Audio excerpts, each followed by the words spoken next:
Hi there, I'm Mike. What I have for you today is Star Wars The Black Series Tobias Beckett review, because apparently now I'm doing these in numerical order. Take a look at this picture while I read the back of the box. Beckett is a survivor, always quietly working out angles to come out ahead. He's assembled a team of specialized scoundrels to carry out risky but profitable heists. Here he is out of the package. Tobias Beckett is played by Woody Harrelson of Woody Harrelson fame. He's a character introduced in the Solo movie as sort of a somewhat mentor to Han Solo. Jumping right into the review, the looks of him, he's I don't know. I honestly don't know. There's just something about him. It doesn't look like Woody Harrelson, but it doesn't not look like Woody Harrelson.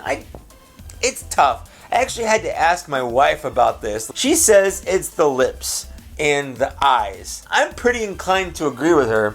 I feel like it's also weird because in the movie he had like greasy, thin hair. I feel like it might have been really hard to kind of capture that onto here as well. So I feel like it's just a little bit off here and a little bit off there that kind of adds up into something that isn't quite right. Like I said, it's not like he doesn't look like Woody Harrelson. He just doesn't look like Woody Harrelson. So what does he come with? He comes with his two guns. That's pretty much it. Now there's a lot going on here, so let's break it down. First of all, he's got two guns. Those guns have names. Not actual names, but models. And I looked them up. In his right hand, he has an RSKF-44. That looks to me a lot like the gun that Vash the Stampede uses in Trigun. That's just kind of a little thing that I noticed. I don't think it really is supposed to, but it does to me. In his left hand, he has a DG-29. He likes to dual-wield guns. And in the movie, he's seen like twirling and swirling and rootin' and tootin' and all the gun stuff. He's all up in that. And I know all these letters and numbers are meaningless to most people, but if they have meaning to you,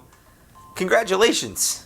You did it. Anyways, both guns are sculpted intricately. Looking at the RSKF-44, the barrel is sculpted in, the drum is sculpted in, everything looks really good. The handle is painted two colors. It looks really, really good, and it fits nicely into his holster. And it does go on his right-hand side. I did have to look that up. There's no instructions with these figures, so you just kind of guess for the most part if you're doing things right. I had to look this one up online to see which holster goes in which gun, and I just happened to have guessed correctly because it looks like it should. Same thing moving over to DG-29. That one's got a fun little kind of scope, much like the Blastech DL-44 has that he gave to Han Solo in the movie, because we needed an origin for Han Solo's gun. That is my one complaint about the Solo movie. I love it for the most part, but those little things in there that are origins that we just don't need origins for, like his name and where he got his gun from, don't care. Doesn't really matter. It's a gun. But, it's a thing, so why not? And the guy that gave Han Solo his gun has some cool guns of his own, and he does some cool things with them. And I really can't think of anything that he doesn't come with that he should. I'm sure if I sat down long enough and nitpicked it and really kind of picked it apart, I probably could have, but I couldn't right off the top of my head, and so I'm just going with it. If it wasn't obvious, then I don't care. And with that dual-wielding holstering, he can pull off some pretty cool poses, and he can do that thanks to his articulation. Let's go ahead and take a look at that. Tobias's head moves side to side all the way around. It moves forward this much and back that much. His arms move out, they move all the way around. He has a greater than 90-degree bend at his elbow and an elbow swivel. He has a swivel at the wrist, as well as a hinge that swivels here, and the same on this one. He has a torso swivel. It moves forward this much and back this much. His leg moves forward this much and back that much. He has an okay spread. Upper thigh rotation is severely hindered, but there. Double jointed knee, ankle hinge, and rocker. With this being Tobias Beckett's widest stance with both his feet flat on the ground. So his head has a pretty good range of movement. His torso has a great range of movement. His arms have a great range of movement. The only real drawback that we're looking at here are his legs. Because the holsters are glued onto his legs, that severely hinders what you can do. Now, it doesn't hinder to the point where you can't pull off any cool poses. You can still pull off some cool poses. I can figure out how to get him into some pretty cool gunslinging poses. And you are kind of stuck there because of the way that the coat is sculpted. So even though it doesn't really hinder articulation, it does hinder some of the poses you can get him in. And let's take a look at that paint and sculpt. Paint and sculpt isn't super strong on the face, but I already knocked it off there. So I'm not gonna double knock it off again here. But let's just talk about the cloak, because that's gonna be most of what's happening here. Underneath the cloak is honestly pretty boring. It's pretty generic. You can't even really tell where his pants end and his boots begin, even though they do end and begin. But the jacket here is sort of the main thing about him looks wise. Now collectors are never going to fully agree. Hard molded plastic, soft goods, what's best, when should be used for what. In this case, Hasbro opted for the hard molded plastic on the coat, and I am inclined to agree with their use of that here.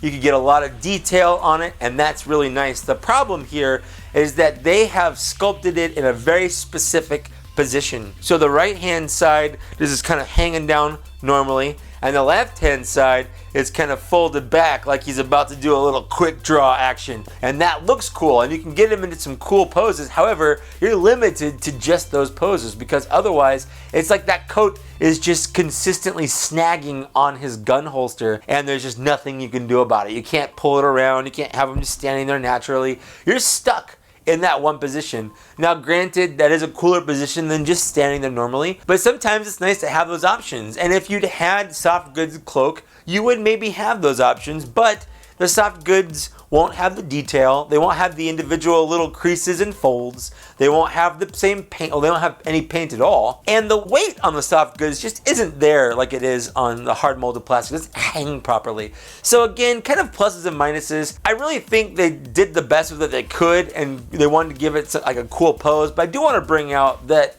you are limited here, and that can be a significant drawback for some people. Some little other things about the sculpt and paint, it's mostly pretty good. The holsters are weathered and painted really nicely.